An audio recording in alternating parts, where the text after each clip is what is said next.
How's everybody doing? All right. So back when I used to live in a gated community, I used to have a little deal, and I need you to follow along, all right? Is that okay? It's pretty simple. If I say hey, you say ho. Hey, hey, hey, hey.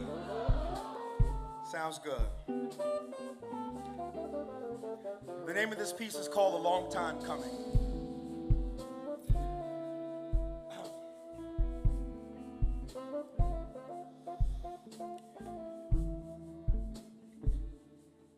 Freedom.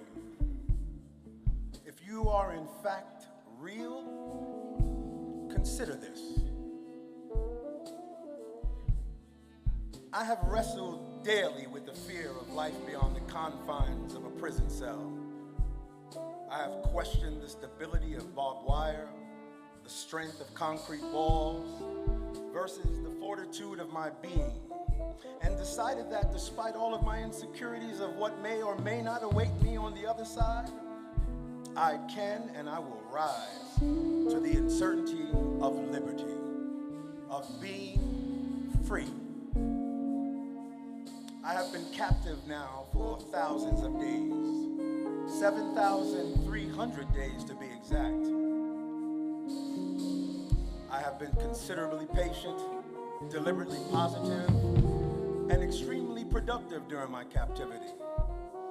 I have used the right tools on myself. I've allowed the tools to do their work, and I have made sure to take care of the tools. I believe if given the opportunity to reemerge from the ashes of incarcerations, I will be all that my family needs me to be, all that the world expects me to be, and all that the Creator designed me to be. Scratched and blurred, the metal mirror still speaks truth. I search the image looking back at me to find lukewarm eyes. The whites now yellowed, blood speckled, are framed by dark circles that struggle to hide the remnants of pain, of desperation, trauma. The light brown face, once taut and smooth, is now leathered, bearded, and gray. The allure of youth relinquished to the rugged handsomeness of age. Clearly, though it has been my constant companion, time has not always been my friend. The sum and substance of my actions have rendered me marooned on the barren soil of a carceral landscape for roughly 7,076 days now. Caged, cornered, controlled, my soul steeped in confusion and rage as I've watched life pass me by like the rising and setting of the sun, dipping below the horizon. For 7,076 days, I've endured the sting of ignorant slander, social invisibility, and the politics of fear. A never-ending stream of untruths, always in my windshield, never in my rear view. Physically, my body has submitted to a past filled with an insatiable thirst for personal pleasure, chemical exploration, and wayward behavior.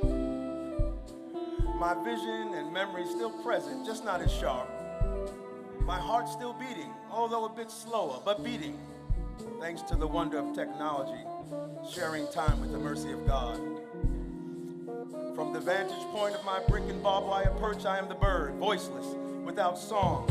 My existence an open wound, a painful place that reminds me of the dangers that live inside complacency. A festering soul, cathartic in its unhealed state. My visceral discomfort shielding me from the perils of growing too comfortable. I lay on my bed of nails. Its sharp, steely teeth offer me a good night's sleep.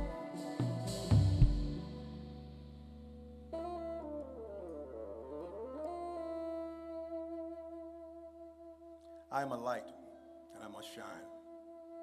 When I am set upon by the enemy, the vitriol of racism and injustice dripping from their lips and limbs, I must remember that I am a light and I must shine. When I, yet again, am forced to witness the desecration and destruction of black and brown bodies, their only infractions, a royal lineage and their blackness, I must remember that I am a light and I must shine. I must let my light shine. Thank you.